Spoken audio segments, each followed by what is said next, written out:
the state of the police reforms in Kenya.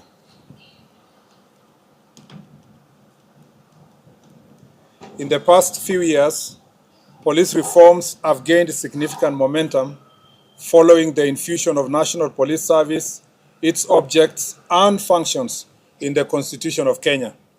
This milestone of various reforms in the service, and this has resolved historical systemic issues, ensuring that police aligns with our democratic principles and constitutional standards. Police reforms in our recent past has become a focus of accountability, service ethics, and restoring public confidence, breaking away from the outdated colonial legacies. Article 244 of the Constitution of Kenya mandates the National Police Service to strive for the highest standards of professionalism and discipline among its members. Progressive police reforms globally aim to enhance public safety, improve public and community relations, and strengthen accountability. The Constitution further obligates the National Police to comply with the constitutional standards of human rights and fundamental freedoms.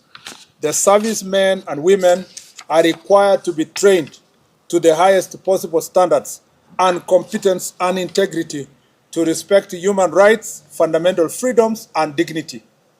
Undoubtedly, the officers have committed themselves to their professional duty, and we have a tremendous improvement of policing in our country today because of these continuous reforms.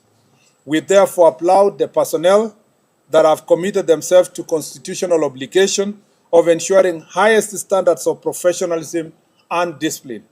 We condole with the families of those officers who have lost their lives in the line of duty.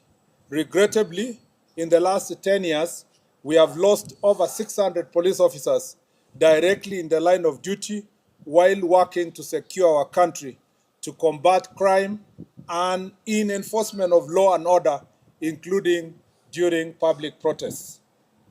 The strength and sustained growth of our nation could not have been possible without the brave, selfless, and dedicated service of our gallant security officers. Their commitment and sacrifice have been instrumental in ensuring the safety and stability we enjoy today. Nevertheless, we continue to face immense challenges in our pursuit of ideals enshrined in Article 244 of our Constitution. These challenges compel us to relentlessly strive for legal, institutional, and constitutional reforms aimed at enhancing the quality and the effectiveness of our police service. The Kriegler report laid a foundation towards police reforms in Kenya. Unfortunately, despite this well-intentioned framework and constitutional backing, meaningful reforms have stalled. Key challenges such as the limited operational independence, inadequate resourcing, and increased cases of police brutality and impunity have reversed much of the initial gain. As such, the promises and ideals of Kriegler report remain largely unfulfilled, even as public demand for a reformed, accountable, and rights-respecting police service continues to intensify. Upon assuming office in 2022, the President of the Republic of Kenya, His Excellency Dr. William Ruto, established a task force to look into critical reforms in the National Police Service, Kenya Prisons, and National Youth Service. The task force dutifully pointed to the need for several administrative, policy, and legislative reforms. Subsequently, on the 7th of March 2025, His Excellency the President entered a memorandum of understanding with the former Prime Minister, Right Honorable Raila Odinga, to promote and protect the livelihoods of young people and to guarantee the right to peaceful assembly and protest as provided for under Article 37 of our Constitution. It's against this high-level commitment that the Ministry is intensifying efforts to implement relevant policy and legal reforms aimed at fully realizing the ideals and aspirations espoused in the task force report and the memorandum. These reforms also come at the backdrop of President's decision to ensure, for the first time in the history of Kenya, that the National Police Service operates independently with its independent accounting officer. To further pursuit of recommendations made by the task force, a technical committee on review and development of administrative, policy and legislative reforms was formed on the 23rd of August 2024. The technical committee, though through the various joint secretaries, held consultative forums with the primary stakeholders. Through these consultations and the proposals submitted to the committee, the following draft bills and new legislation were deployed. The National Police Service Commission Act Amendment Bill to provide for a more robust and independent police commission. The National Police Service Act Amendment Bill to provide for improved working conditions, salaries, terms of service of the police officers. Further, to address issues of political interference, corruption, inadequate training, and structural challenges within the service. 3, Independent Policing Oversight Authority Amendment Bill to provide for further legislative framework, strengthening of IPOA to undertake its constitutional mandate. And then 4, the National Youth Service Amendment Bill to address wider strengthening of NYS with respect to logistical mobility and equipment. 5, Public Order Act Amendment Bill to provide for better management and enforcement of public law and order in the exercise of right of assembly, demonstrations, picketing, and petition under Article 37 of the Constitution. The National Forensic Science Laboratory Authority Bill to provide for further support on the modernization efforts, including establishment of a National Forensic Laboratory to create 10 specialized units to handle different aspects of forensic science. The National Police Service Veterans and Fallen Heroes Bill to address various aspects of welfare of the veterans and the support system for families of the fallen soldiers. All these bills are in the final stage before they can be presented before Cabinet and then tabled in National Assembly and the Senate. As highlighted, it was not always the norm for the police that the police were held accountable for the actions in extrajudicial cases of police brutality. Post the 2010 Constitution, we have had remarkable accountability framework that have led to the punishment of police officers, such as in William Kimani murder in 2016, where 3 police officers were convicted of death for the murder of human rights lawyer Willie Kimani, his client Josephat Mwendwa, and their driver Joseph Muiruri. Baby Samantha Pendo case of 2017, where 4 police officers were charged with the murder of 6-month-old baby Samantha Pendo, who was killed during post-election protests in Kisumu in 2017. 3, Martin Koome murder of 2013, where police officer at the rank of an OCS was found guilty and sentenced to death for torturing a suspect to death inside a cell. Among many other instances that the police have been dealt with, family for breach of law and the Constitution. Although we have experienced worse incidents in the past, the progressive nature of our law and policy will soon make such occurrences rare in our country. Incidents such as bodies being dumped in Yala River, the case of Indian nationals killed in a container at police station, cases of abductions, incarcerations, detention without trial, and recently the death of Mr. Albert Ojwang, while in the hands of police, among others, must be punished by law, and those involved will soon be held accountable. Globally, countries have made significant strides in attaining police reforms. Instances such as public outcry, social movements, and specific instances of violence or misconduct have led to significant and relatable scenarios of police reforms. As a government, we are duty-bound to uphold the highest possible standards in safeguarding the security, formulating priority areas of reform and enforcement of law. Our goals remain delivery of professional, accountable, and citizen-centered policing that meets the aspirations of our Constitution. To realize these objectives, The Ministry of Interior and National Administration remains firmly committed to pursue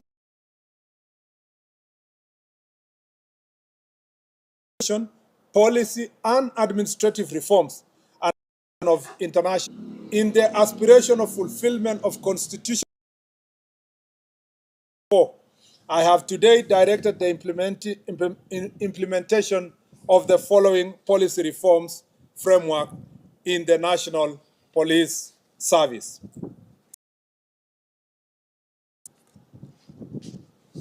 On CCTV surveillance, it shall be mandatory to equip police stations with CCTV surveillance to enhance transparency and accountability. All the police stations, currently standing at 1,209, shall have CCTV surveillance within the next 2 years. We shall be making proposals to Parliament to enact laws that criminalize tampering with CCTV cameras. The surveillance system shall be in the custody of the officer commanding station, and the said officer shall be required to ensure that the system is always functioning, and instances of fault, it shall be reported within 1 hour through the established chain of command. The CCTV shall have an external backup system. It's important for Kenyans to know that the current stations that have CCTVs are not CCTVs that are sanctioned fully by the National Police Service. It was the initiative of the individual police. Every police station shall be mandated to adopt and steer community policing models to improve relations with citizens. This integration with the local community will lead to greater accountability and improvement of working relations. 4, regular audits, evaluations, and performance review. I have directed an immediate establishment of a policy framework for conducting independent audits of police practices, procedures, and use of resources to ensure compliance with established policies and identify areas for improvement. Working together with civil society, religious leaders, and other stakeholders, we shall ensure regular audits and evaluation. We shall ensure regular audits and evaluation with awards to the best police officers, police stations, among others. We are creating systems that evaluate officers' performance based not just on enforcement metric, but also community relations and adherence to requisite ethical standards. This framework shall establish both the criteria for reward and sanction of respective police officers. 5, training and education. I have directed the establishment of continuous professional development training on all officers beginning with the OCSs, who shall be required to undertake minimum training annually on set of constitutional standards of the National Police Service as shall be developed in the curriculum. This marks the first step in restoring professionalism, discipline, and service excellence across all ranks.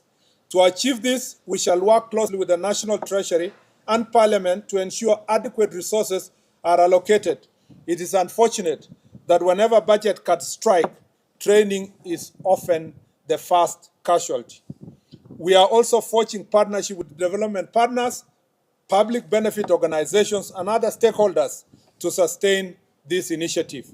In our upcoming police recruitment drive, we shall include a specific cadre of specialized officers to infuse fresh talent, professionalism, and modern policing standards throughout the service. All these reforms will be centralized for oversight and implementation at every police station, directly under the responsibility of the officer commanding station. It is important to note that in the command and structure of police service, the OCS is the ultimate officer in charge of all activities related to enforcement of law and order at the police station. All the other superior structures exist for the coordination and command of the National Police Service. It is therefore our intention to implement, monitor, and evaluate of aforementioned reforms of the police station. Our intention is to make our always go back to a police station, and therefore we want to make the police stations to become the center of excellence. We shall make the respective budgetary adjustments to prioritize these reforms among other modernization strategies in the forthcoming and subsequent financial years.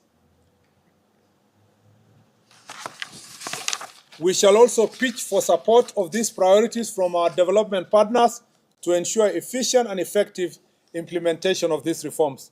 As we relentlessly advocate for appropriate conduct by the police, there must be a reciprocal emphasis on the responsibility of citizens to show respect towards police officers as they discharge their lawful duties.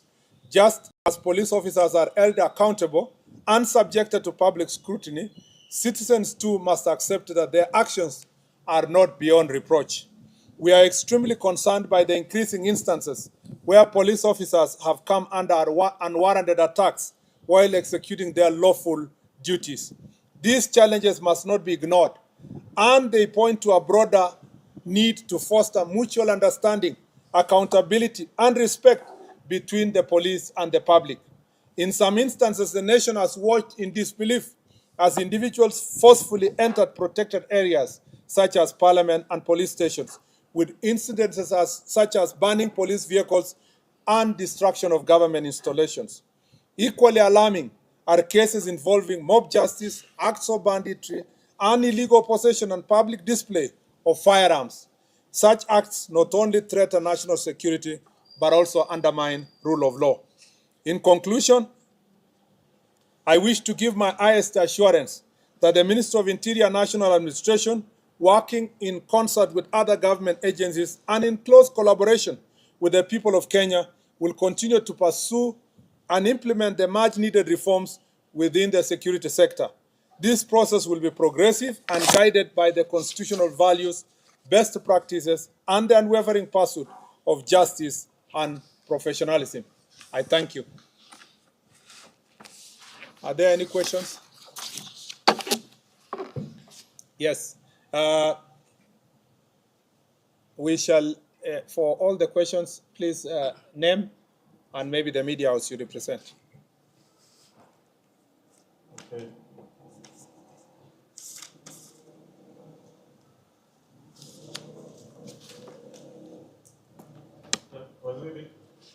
My name is Sidney Chazima from TV47. And my question goes to what you just mentioned right now. You say that even the most highest ranking police officer has to report to a police station if there is something, even a complaint. In the run-up to the death of Albert Ojwang, we've heard that the DIG Lagat had a complaint about it. We would like to know which police station you reported to, if there's an OB, and if it is the DCI, was it documented or just a word of mouth? Then, secondly,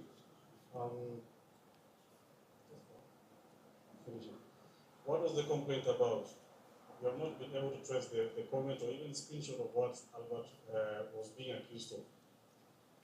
And finally, I've asked if there's an inventory of how many tenders of weapons that the government has entered into since 2023. Now that there's a complaint that weapons from Kenya have made their way to neighboring countries. Thank you. So just take one question from each so that you allow others to ask questions. Yes, I will take 3 questions at a go. Jina langu ni Laban Shabani kutoka NTV. Bwana Waziri, umetaja kwamba pia maafisa wa polisi wamefariki wakiwa kazini. Lipo suala la wajane wakifuata pensheni. Kwa hivyo yapo malalamishi kuhusu wajane wa maafisa wa polisi ambao wamekwisha fariki ama wamekwisha staafu ambao wanafuata pensheni ila hawapati. Asante. Yes.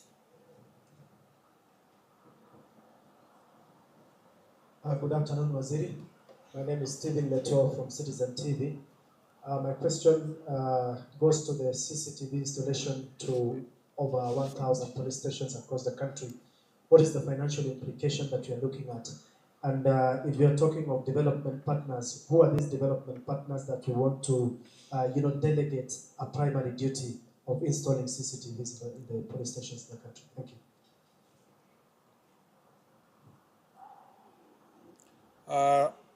Let me start with on the issue of the current investigations that are going on in relation to the death of Mr. Albert Ojwang. I would rather leave that issue to the Independent Policing Oversight Authority, for the simple reason that I am aware that they are making progress insofar as the investigation is concerned, and they will be going ahead to provide an update to the public. During that press conference, if they call the media houses, and I suspect they will do so, it would be the best venue for us to interrogate the issues. But also just to make sure that we do, using our office, we don't interfere with the investigations. As you can see what's going on in court, I would respectfully request you, because of the circumstances under which these investigations are ongoing, that we let that pass and wait for the process as it's going on in Parliament. It's also important to note that some of the issues you raised, including what was the complaint, what was the nature of the complaint, had already been answered by the IG and the DCI in the Senate. And some of those comments were on record in the Senate. And therefore, because of the advancement of the investigations, I'd rather leave it to that position. On the issue of, on the question of tender for security, I think first of all, as the Republic of Kenya, we cannot stand here or at the ministry or even IG. You will never get that information you are looking for, where you stand and come and say, we have this number of ammunitions or we have this number of this. It's not possible for any country in the world to go and announce this publicly to any person, because that is a highly classified security issue. However, I know where you are going. Your question was related to what was in the media about munitions and issues of other countries. I think my responsibility is issues related to internal security. That's why it's called Minister of Interior.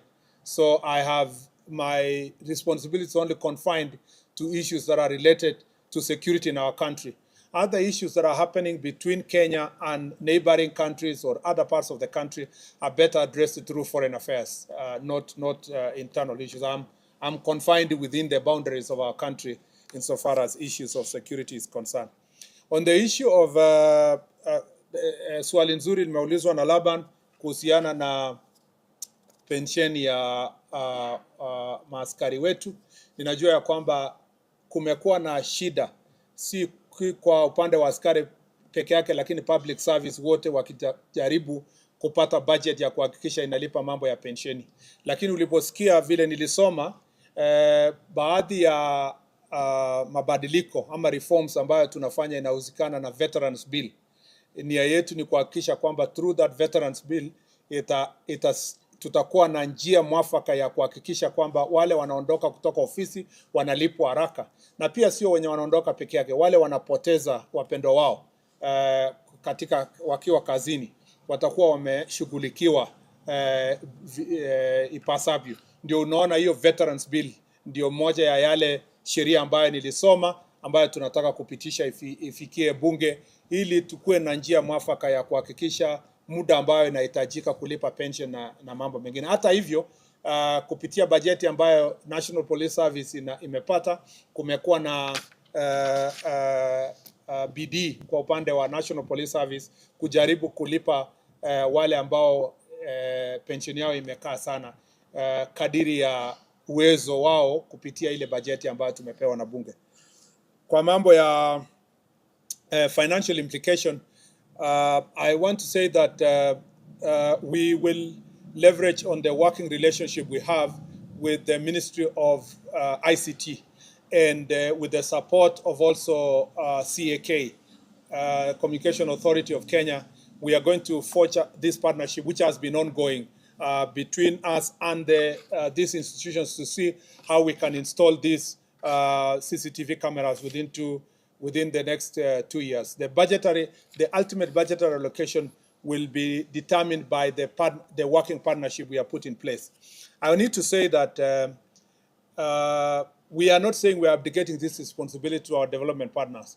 And I am very clear in my mind that it is not the responsibility of the development partners to do so. It is us, but we leverage on the working partnership that are already existing. Some of the partnership are between us with the UNDP, which is already ongoing partnerships, between also us and the World Bank, between the government and the government of UK, and between the government and European Union. These are existing partnerships that are cut across ministries. But particularly for this ministry, we want to retrofit the programs that we have been having with them and see if we can urgently put some of the already committed resources towards making the police station a center of excellence and making it mandatory for all these police stations to have the CCTV cameras. I also needed to say that it is not just enough to talk about the CCTV. We are speaking about police stations that have very old infrastructure. Some of the police stations are actually colonial infrastructure. So it requires also building of the infrastructure itself. And again, through our Jukwaa la Usalama and our engagement with national government Constitutional Development Fund, we've been seeing ways of ensuring that we modernize most of these police stations, because you can also may want to put new ICT materials, the laptops, the CCTVs, and the Wi-Fi and so forth in an environment that has very old infrastructure or even barely existing infrastructure. Some of the police stations are Mabati police stations and so forth. So we will want to, as we work on the accountability and transparency in the police stations, we want to ensure that we build on the infrastructure within the police station. The last three questions. Yes, when I was in the ministry for radio, there's been a clamor and push from a section of Kenyans for the DIG to 77. And some are even threatening to put the street forms tomorrow. From where you sit, do you think that's the prudent path to take you to suppress the tension and the pressure of protest ahead of tomorrow? Thank you. Mr. CS, my name is Winfrey Owino from KTN. You mentioned digitalization of occurrence books. And this is not something new. We actually heard of it faster in the previous regime. So what is the progress with what the previous regime had started? And what really is the update based on what you had told us before as the ministry? Thank you. The last one, if any, and if none, then I appreciate. Good afternoon. I'm Camila Lunani from K24. And I was asking, or many Kenyans are asking, when will this end? Like, when will the police brutality end? So that Kenyans can have trust in the police with their lives, with certain issues that they may be going through. Can we believe that the police will take care of us?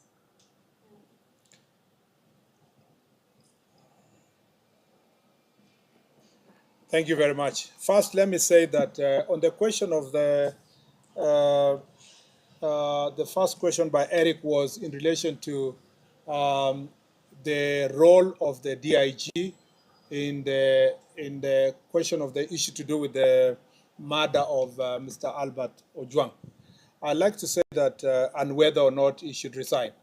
I'd like to say that the investigations, as I've already said earlier, are going on with IPOA. IPOA is doing its part in terms of investigations. DIG Lagat is a seasoned police officer who understands what it takes to carry out matters of investigations and where or whether or not his conduct or act or position can affect that investigations. And I think we will cross the bridge when we reach there.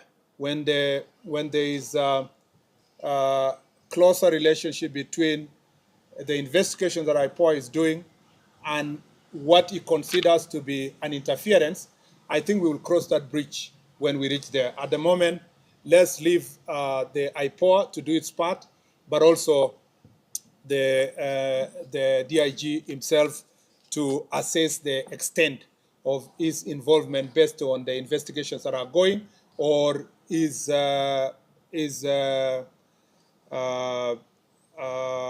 position vis-a-vis the investigations, and then make that decision when we cross there.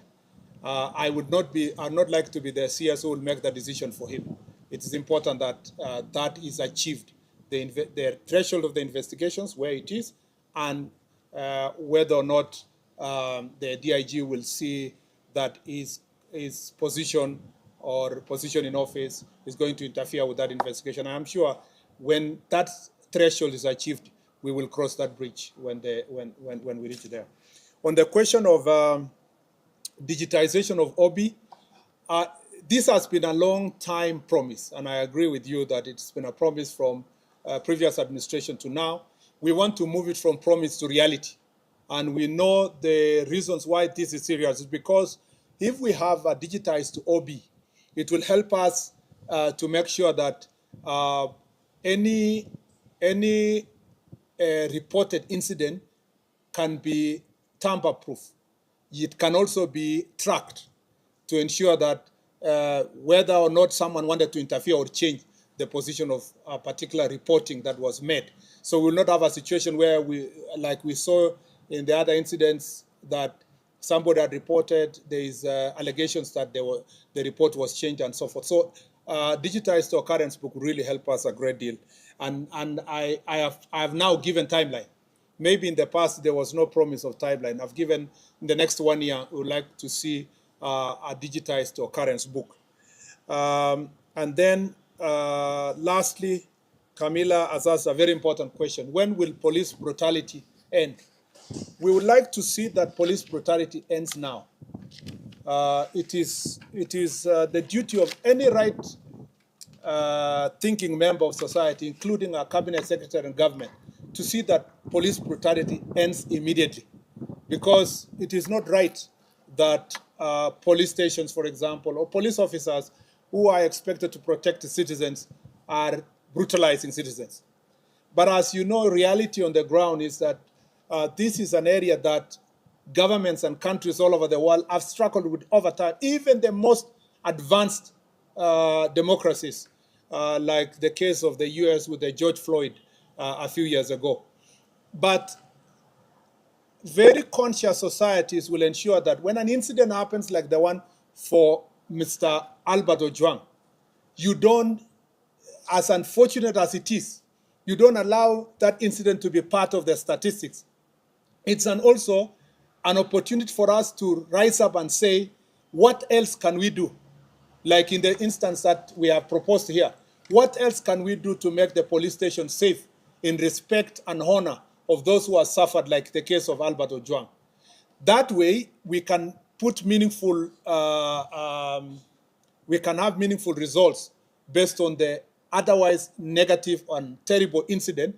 We can be able to turn around and say, so that doesn't happen to any other citizen, this is an opportunity again to up our game in terms of reform. But if you ask me, this is an area that is long overdue. But as I read in my statement, we've made significant improvement from 2010 when we promulgated our new constitution, and we can do even far much more. But I also need to ask our citizens that we need to support each other. We need to support the police officers. If you are, like the case that happened the other day, somebody's outrightly assaulting a police officer, insulting a police officer, provoking. You are holding a machete.